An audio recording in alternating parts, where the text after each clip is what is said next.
पिछले वीडियो में हमने 9th NCERT का चैप्टर 13 शुरू किया था। Why do we fall ill. इसमें हमने जो टॉपिक कवर किए थे बेटा, वो किए थे हमने health, difference between healthy and disease free, और हमने किए थे टाइप्स ऑफ डिजीज। ठीक है, इसमें हमने किया था एक्यूट, क्रॉनिक, और हमने किया था इन्फेक्शियस, नॉन इन्फेक्शियस। ठीक है, इसके बाद हमने इनके किए थे एजेंट्स। ठीक, रिकॉल नहीं करती हूँ। आज हम करने वाले हैं बेटा, एनसीईआरटी का टॉपिक है means of spread. Means of spread, ठीक है। स्प्रेड मीन्स फैलना, बीमारी एक पर्सन से दूसरे पर्सन तक कैसे जा रही है। तो spread means move from one person to other. Okay, मतलब ये एक से दूसरे तक जा रही है, मतलब ये क्या हो रही है, कम्युनिकेट हो रही है। हम कम्युनिकेशन करते हैं ना, एक दूसरे से बात करते हैं तो अपना विचार दूसरे तक पहुंचाते हैं। ऐसे ही बीमारी एक पर्सन से दूसरे पर्सन तक जा रही है, इसलिए इनको क्या कहते हैं हम,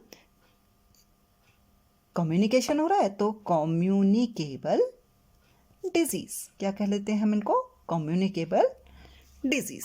ठीक है, अब इसको हमें बात करनी है किसी से, तो हमें क्या होगा, अपने आप शुरुआत करनी पड़ेगी, अपनी बात दूसरे तक पहुंचानी है। तो ठीक है, ऐसे ही डिजीज को दूसरे पर्सन तक जाना है तो यहाँ पर कोई ना कोई पॉजिटिव एजेंट होना चाहिए। पॉजिटिव एजेंट हम पढ़ चुके हैं, माइक्रोब्स में थे हमारे पास, वॉर्म्स भी थे। ठीक, तो वो जो कम्युनिकेबल एजेंट्स है वो एक से दूसरे तक कैसे जा रहे हैं, कैसे स्प्रेड हो रहे हैं, क्या क्या, जैसे हमारा बस होती है ना, एक शहर से दूसरे शहर तक हमें ले जाती है, ऐसे ही बीमारी को एक पर्सन तक दूसरे पर्सन तक कौन लेके जा रहा है, कैसे लेके जा रहा है। कौन लेके जा रहा है ये आपको क्लियर हो गया, एजेंट लेके जा रहे हैं, पर कैसे लेके जा रहे हैं, तो आज हम वो पढ़ने वाले हैं means of spread of disease. ठीक है, सबसे पहले आता है कांटेक्ट में। अगर हम डिजीज पर्सन के कांटेक्ट में आ जाए, विद कांटेक्ट कैसे आ सकते हैं हम, शेकिंग हैंड कर सकते हैं। ठीक है, क्या कर सकते हैं हम उसके साथ, शेक हैंड कर सकते हैं, शेकिंग हैंड कर सकते हैं। ठीक है, उसके पास बैठ सकते हैं, sitting near by that person. ठीक है, या उसकी चीज़ें हम शेयर कर सकते हैं, उसके कपड़े, उसका टॉवल, शेयर ऑब्जेक्ट्स। ठीक है, ये क्या हुए, हम उसके कांटेक्ट में आए।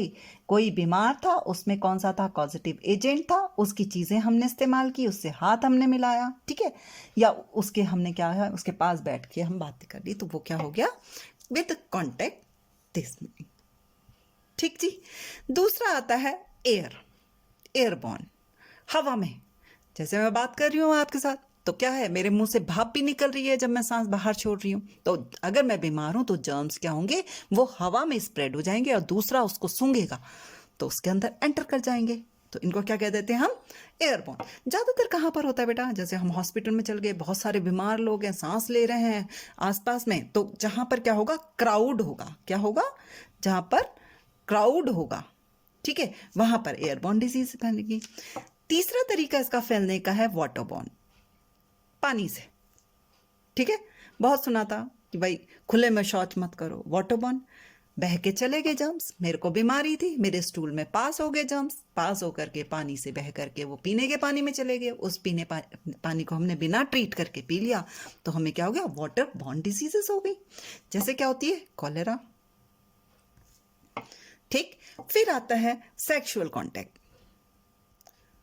सेक्सुअल कांटेक्ट, ठीक है। सेक्सुअल कांटेक्ट में क्या होंगे आपके फ्लूइड, ज़्यादातर क्या होती हैं, फ्लूइड बॉर्न होती हैं, जैसे सीमन हो गया, ठीक है, या ब्लड हो गया, या लिम्फ हो गया, ठीक है। इनके आपस में कांटेक्ट आने से, अगर आता है तो सेक्सुअल कांटेक्ट आपने किया है, सपोज आपने माउथ से किस किया है और उसके मुंह में घाव हैं, राइट, तो वो भी वहां ट्रांसफर हो सकते हैं, ठीक।